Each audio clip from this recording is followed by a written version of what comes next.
but I don't see how you can justify writing something as having no soul and then have it be living, cognitive, breathing, do everything, be a conscious person and warrior and a woman and whatever, you know? This video is sponsored by my OnlyFans, where I do my meaningful sex educational content, fitness, health, nutrition, relationship advice, and more.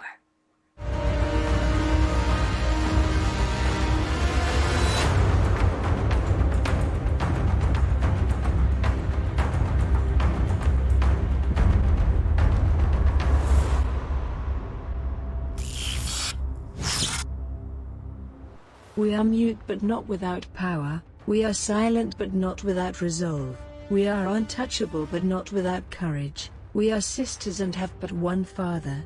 We are seekers and we shall find our prey, we are warriors and woe to those we oppose, the Emperor's mark is on our brow, all who deal with the warp must beware, his judgment and vengeance is ours to deliver. So the sisters are basically the girls that are born without souls, and there are very, very few far in between. They're rare. They have to be seeked out and trained to be sisters of silence, and they usually are absolutely super mega helpful when it comes to fight against psykers, because they are the opposite of the warp and the opposite of the psychic powers that come from there. So the thing is, guys, that those sisters, they don't have souls, and they vow to not speak ever. So the first thing is that, well, they don't have souls. And I have something that I want to ask you guys as fans of the 40k. How is someone not having a soul, being a living, breathing creature that has thoughts and all of that regular people have? I have no freaking idea if you can explain it to me, because I am no stranger to any type of fictional writing, fictional universes, but I never seen anyone that is depicted as having no soul, but still is able to have a physical body that does not rot, and still is able to walk and talk and be a human.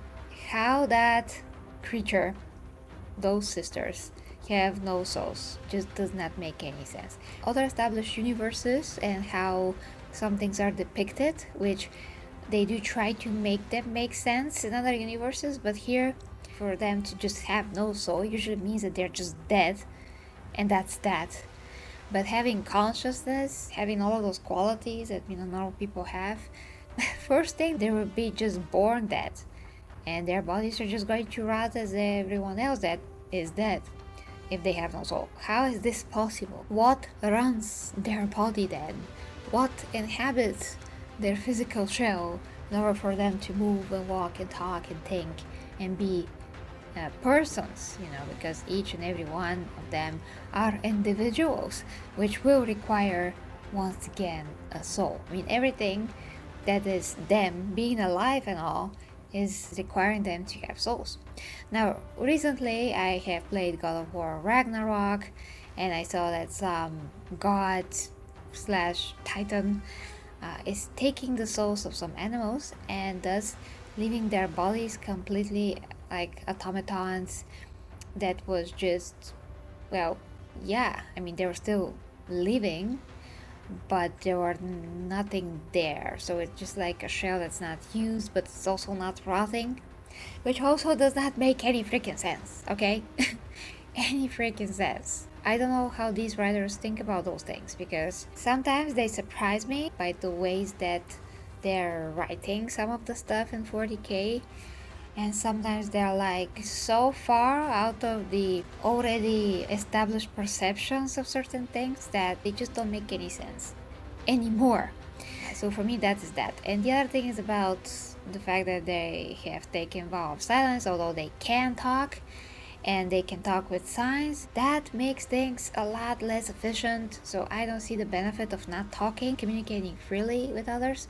It just seems like the writers had to come up with something to make them more interesting than they actually are, and they are interesting. They can say that, well, they have these special types of a soul that is the opposite of the warp, and somehow that gene that they have, that caused it. But then again, a physical gene does not supersede the spiritual origin of something.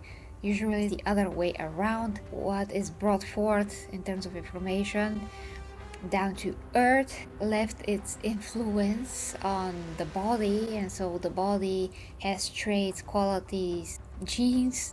It has all of that based on the soul and the soul's journey that the soul is supposed to take. So here in Warhammer, a lot of things are just physical, and they're trying to explain from the physical to the spiritual, which is the totally opposite of how things usually are in other literature and even in literal spiritual science.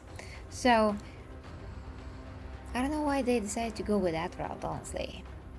I'm not really sure. I have spoken about those things in my previous videos, that 40k is written like the opposite of the real world understandings of things, because the warp's basically just hell. I mean, it wasn't like that before, but there's nothing really good in it. It's all a big huge mishmash and a mess, and basically the kingdom of all the bad things and demons. Whenever there's a positive force, is either snuffed out or it's hiding in some kind of a way from all the other bad forces. And there's so many other stuff that are another topic, guys, but to me, if you can't explain this, they really don't make any sense, guys.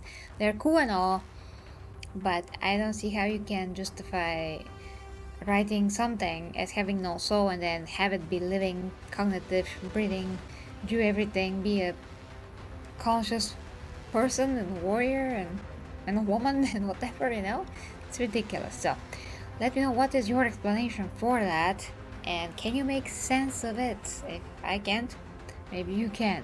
Let me know. So thank you guys so much for watching. You can check down below all the links to all my social media if you like to support me. Of course, OnlyFans, where I do all of my meaningful sex educational content, fitness, health, nutrition, relationship advice, and more. And you can feel free to join the Golden Astartes Discord server for absolutely free.